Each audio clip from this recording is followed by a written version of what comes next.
Hello दोस्तों, तो कैसे आप सभी। आशा करता हूँ आप लोग अच्छे होंगे, स्वस्थ होंगे और आप मन लगा के पढ़ाई कर रहे होंगे ताकि इस बार का एग्जाम आप अच्छे से निकाल पाए। तो आपकी इस तैयारी में हम लोग थोड़ा सा बूस्ट करेंगे। आज हम लोग कुछ सवाल बनाएंगे जो एग्जाम के लिए इंपॉर्टेंट रहता है और ऐसे सवाल आपको क्या होते रहेंगे एग्जाम में देखने को मिलता रहेगा। चलिए हम लोग सवाल की ओर देखते हैं। देखिए ये सवाल क्या लिखा हुआ है। सवाल लिखा हुआ है, देखिए सवाल क्या लिखा हुआ है। सवाल लिखा है समानांतर श्रेणी 2, 7, 12 का सवाल लिखा हुआ है। समानांतर श्रेणी 2, 7, 12 इस तरीके का दिया गया है।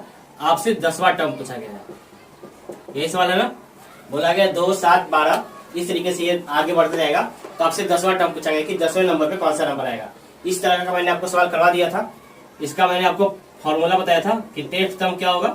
वो फॉर्मूला होगा a plus n minus 1, a plus n minus 1, ये n लिखा हुआ है, इंटू डी। a कितना है आपका, a होता है पहला नंबर को हम लोग बोलते हैं a, प्लस n कितना है, n है ये 10वां नंबर, माइनस 1 और इन दोनों गैप कितना है 5 का है। सॉल्व कर देंगे। 2 प्लस 10 में से 1 गया 9 गुना 5 तो कितना हो गया 9 × 5 = 45 और 2 = 47 आंसर है ना। ये आपको समझ में आया होगा। हम लोग अगले सवाल की तरफ बढ़ते हैं। ऐसा सवाल मैंने बहुत बता दिया था। देखिए दोस्तों दूसरा सवाल क्या लिखा हुआ है।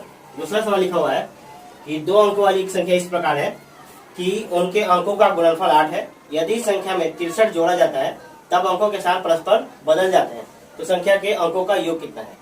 बोला है कि 2 अंकों की संख्या जानते हैं। जैसे कि मान लीजिए मैं आपको बताने की कोशिश करूं तो 2 अंकों की संख्या मान लीजिए 45 है। तो आप इसको कैसे लिखते हैं, इसको हम लोग विस्तार में लिखते हैं 10 गुना 4 प्लस 5। इस तरीके से लिखते हैं, यानी 40 प्लस 5। हम लोग इसी तरीके से लिखते हैं 45 को। उसी तरीके से अगर मान लीजिए 2 अंकों की संख्या अगर x y है तो आप इसको कैसे लिखेंगे 10x प्लस y। ये हो गया दहाई इकाई, ये हो गया दहाई। तो हम लोग दहाई में क्या करते हैं 10 की गुना करते हैं प्लस y करते हैं। इसी बात को हम लोग ऐसे लिख सकते हैं, है ना। जैसे 45 है, 45 को हम लोग अगर विस्तार में लिखेंगे तो कैसे लिखेंगे 10 गुना 4 प्लस 5 यानी 40 प्लस 5। उसी तरीके से एक्स वाई बराबर 10x प्लस वाई। तो ये 2 अंकों की संख्या हो गई। क्या हो गई 2 अंकों की संख्या। बोला है 2 अंकों का योगफल x गुना वाई बराबर 8। ये आपको एक कंडीशन दिया हुआ है। दूसरा कंडीशन बोला है कि इस जो संख्या है, ये संख्या है ना, इस संख्या में 10x प्लस वाई में जब आप जोड़ते हैं, कितना जोड़ते हैं, जब आप 63 जोड़ते हैं, कितना 63, जब इसमें आप 63 जोड़ते हैं तो इनके अंकों का स्थान क्या हो जाता है, बदल जाता है। ये हो जाता है 10y प्लस x। अब आप किसको बना देना है 10x में से 10, ये देखिए ये x इधर आ जाएगा, ये हो जाएगा 9x और इधर आएगा तो ये माइनस 9y। कितना हो जाएगा 9x minus 9y equals to 63। x minus Y equals to 7। ये 9 कॉमन हो जाएगा, 9 से 63 कट जाएगा, x माइनस वाई बराबर 7। अब आपको सोचना है ऐसी कौन सी 2 संख्या होगी जिसको घटाने पर 7 और गुना करने पर 8 आता है। ऐसी कौन सी संख्या होगी जिसको घटाने पर 7 और गुना करने पर 8 होता है। बताइए ऐसी कौन सी संख्या आप ले सकते हैं। आप देख रहे हैं कि अगर x 8 हो और y 1 है तो ये काम आपका हो सकता है। जैसे कि आप 8 में से 1 गुना करेंगे तो 8 आएगा और 8 में से 1 घटा देंगे तो 7 आ जाएगा। तो आपको संख्या मिल गई, x बराबर मिल गया 8, y बराबर 1। तो आपसे पूछा था इन दोनों संख्याओं का योगफल कितना होगा। क्या पूछा था, इन दोनों संख्याओं का योगफल। तो इन दोनों संख्या का योगफल कितना होगा x प्लस वाई यानी 8 प्लस 1 बराबर 9, है ना। आशा करता हूं आपको समझ में आया होगा। नहीं समझ में आया होगा तो आप इस वीडियो को दोबारा से देखेंगे, 100% समझ में आएगा। वैसे ये सवाल इजी था, नहीं समझ में आया, इस सवाल में कुछ भी नहीं था। चलिए हम लोग अगले सवाल की तरफ देखते हैं। देखिए अगला सवाल क्या लिखा हुआ है। ये देखिए ये भी एक इम्पोर्टेंट सवाल है। ऐसे सवाल एग्जाम में आएंगे, है ना, और आपका समय खाएंगे।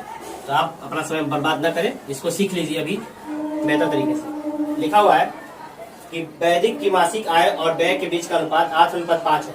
यदि उसकी आय 20% बढ़ जाती है और उसका व्यय 30% बढ़ जाता है तो उसकी मासिक बचत में प्रतिशत वृद्धि या कमी ज्ञात कीजिए। देखिए आपको सवाल में पहले ही कुछ इंफॉर्मेशन दे दिया गया है।